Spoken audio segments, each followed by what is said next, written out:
Bom, Visão Técnica agora vai falar de dólar, aqui com Rafael Figueiredo, analista técnico da Clear Corretora. No primeiro bloco ele já mostrou que está bem otimista com o Ibovespa, segue comprado. O limite, a gente tem primeiro uma resistência na zona dos 51.600, que é o gráfico, a média móvel de 200 no gráfico semanal.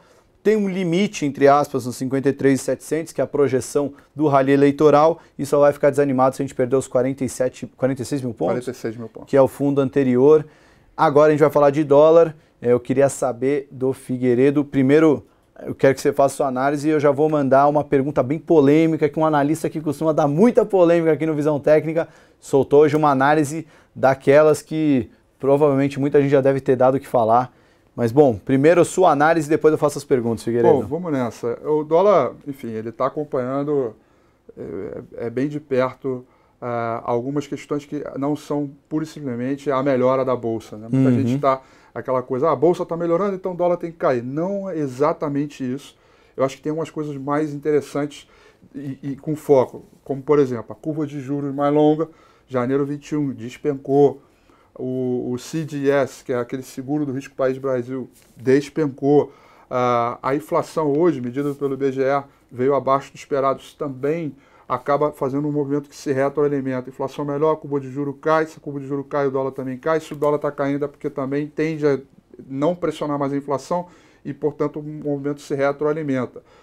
Eu sigo com a ideia de que o dólar é vendedor, né? A gente, há um bom tempo atrás, até pelo blog da Infomani, eu publiquei uma venda quando estava na faixa dos 4,05, até botamos um título polêmico, R$4 o dólar, nunca mais. Né? Polêmico, você dizer que nunca mais vai voltar para 4, é claro que um dia volta, mas é dando uma distância mesmo. O dólar... E esse título era seu, né? Era meu. Era seu. É só para... Porque às vezes falam jornalista é muito polêmico. Não, foi meu. Foi analista. Eu botei a cara a tapa mesmo. Dólar a R$4 nunca mais. Claro que volta algum dia, sei lá quando, espero que demore muito para isso, mas de qualquer maneira é só para dizer que o momento de venda era muito forte. Sim. Então, nesse momento, acho que está dando continuidade a essa tendência de baixa já vista lá atrás, quando o dólar perdeu os 4, 3,95 e por aí vai. Para os gráficos no tempo futuro, né? Existe uma leve consolidação, mas o fechamento de hoje me animou muito, porque perdeu a mínima dos últimos 3 dias. A gente está muito próximo, né, de perder essa última mínima aqui, vista aqui na faixa dos 567, 570, onde a perda desse ponto abre um caminho livre para continuar caindo. E para uma análise muito simples, eu posso pegar a altura dessa consolidação e jogar ela para baixo. Porque eu posso jogar lá para baixo porque o mercado ele segue em tendência, consolida e cai de novo. Então eu pego essa amplitude como projeção, então dá para perceber que o dólar futuro, lembrando que a gente está desenhando aqui o dólar futuro, pode voltar para a casa dos 3,40, 3,38, ainda no curto prazo, prometendo aí esses novos topos e fundos descendentes. Para eu desanimar com essa análise, precisaria voltar a trabalhar acima desse último topo, onde ao invés de romper a consolidação para baixo, rompe essa consolidação para cima, né? E aí vai tentar enfrentar a média móvel 200 períodos como resistência. Então eu acho que a tendência de baixa segue, continua, dá para a gente traçar um canal de baixa bacaninha aqui, em termos de um período mais longo, topos e fundos descendentes. Então essa própria trendline de baixa aqui serve também como região de suporte, mas na minha visão eu acho que tem espaço para uma queda sim, procurando níveis lá atrás. No próprio domingo com o Rafi, eu venho falando de venda de dólar, já tem aí acho que uns 3 ou 4 domingos com o Rafi direto. Olha, venda. Por mais que de uma semana para outra a gente tome um calor, a venda aí durante a semana sobe, mas tem estado muito vendedor mesmo. É uma percepção que eu tenho aliada não só para a questão do impeachment, como falamos no primeiro bloco, mas também uma percepção de risco de mercado que diminuiu muito. Não sei se foi por conta da volatilidade que ficou um pouco menor, e aí o risco acaba reduzindo, ou por um cenário bem mais definido via mercado de ações.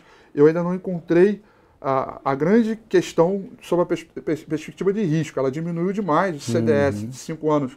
Ela deu, assim, se fosse um ativo ali para eu poder vender, eu venderia, ou seja, só para o entendimento, é como se o seguro do seu carro, virado um ano, ficasse mais barato. Ou seja, ficou mais barato o seguro do seu carro. Antes você pagava 3 mil, agora você paga 2 mil.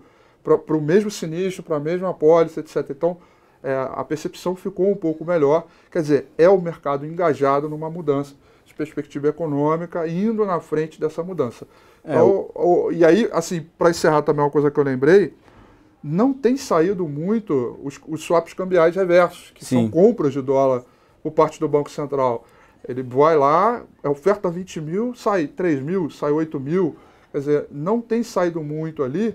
Quer dizer, nem o mercado está servindo o Banco Central, nem ele. Ele está batendo numa vista mesmo, conforme as estruturas operacionais dele, seja via derivativos, seja via hedging, desfazer de hedging, seja posições especulativas ou desfazendo posições, mas nem ele está servindo o Banco Central. Então é um sinal, na minha opinião, bastante vendedor. Sim, eu até ia perguntar disso aí do Banco Central, porque no programa da semana passada o Montiel veio aqui e o outro trade que ele deu foi de dólar, e falou, enquanto a Bolsa não rompe 52 mil pontos, fique vendido em dólar, que aliás até uma justiça seja feita. Muita gente apostava na alta do dólar. Verdade. E sem querer puxar a sardinha para os grafistas, mas a gente, cada visão técnica, cada programa da Infomoney TV, os analistas técnicos são os primeiros a começar a enfrentar essa tendência quase que óbvia de alta do dólar, que era desde economista até o Stuhlberger, todo mundo comprando dólar. E o mercado virou e foi a análise técnica que viu antes, não foi nenhum grande guru, né? Isso foi muito legal. Uma questão que eu acho que é legal falar, quer dizer, mas qual a função do Banco Central, então, já que no mercado não está servindo ele, né? Para não deixar essa dúvida. Eu acho que tem um papel fundamental ali, porque ele reduz a volatilidade, ele não deixa o dólar também despencar, feito água caindo pelo ralo, né? Ele também segura um pouco essas emoções, quer dizer, por mais que o mercado esteja vendedor, ele falou assim, peraí, tem swap. Hoje são 20 mil. E se ele aumentar para 60 mil o swap cambial?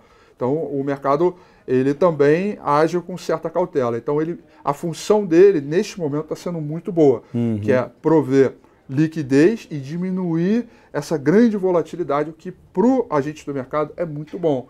Então, assim, por mais que o mercado não tenha servido, tem sido bastante positiva a ideia de ele intervir o tempo todo no sentido de diminuir essa pressão. Eu acho que o dólar, ele é bom, depende de quem está olhando a posição, mas ele é bom e ruim quando sobe e ele é bom e ruim quando cai.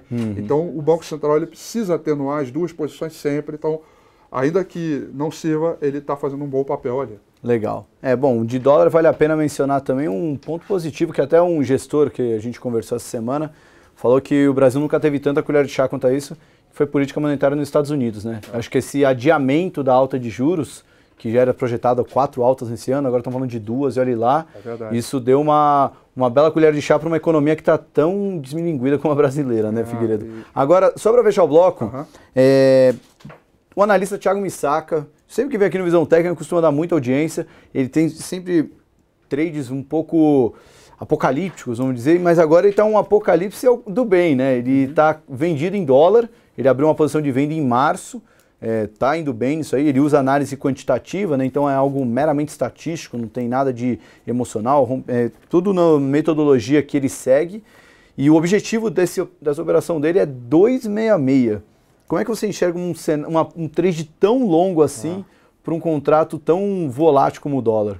O 266 eu precisaria até olhar o comercial que eu não tenho aqui, mas o 266 é um ponto que, assim, até chegar lá, nós temos diversos pontos de relevância, de suporte. É claro que eu imagino que a análise dele não seja uma análise assim de hoje para amanhã. É uma análise de segmento, mais longa, uma coisa que vai acontecer ao longo de um determinado tempo. Olha, até lá, até o 266, eu já vou ter feito diversas outras posições de possíveis compras e vendas até lá. Assim, o embasamento dele quanto ao ponto eu não vi, eu não consigo opinar porque eu não vi, mas assim, enquanto permanecer a tendência de baixa, que é exatamente o que a gente está vendo agora, eu não tenho sombra de dúvidas que pode continuar renovando mínimas à medida que for perdendo fundo, né? A regra básica da teoria de Dow, renovou fundo, confirma a tendência de baixa, renovou fundo, confirma a tendência de baixa. Agora, se lá 266 ou não, eu sou o cara mais cauteloso quanto a isso. Eu prefiro matar um dragão por vez. A cada objetivo eu faço uma nova análise, a cada objetivo eu faço uma nova análise, para ver a que ponto chega e semanalmente mudando as posições. Legal. Bom, quem quiser ver a análise do Missac, se você está vendo o programa nesta sexta-feira ao vivo ou no fim de semana, a matéria tem destaque na homepage do Infomoney, é só ir lá dar uma olhada. No próximo bloco, a gente vai analisar as blue chips, é um intervalinho de 30 segundos, a gente já volta rapidinho. Se você está vendo a gravação, só clicar aqui no link abaixo. Fique ligado.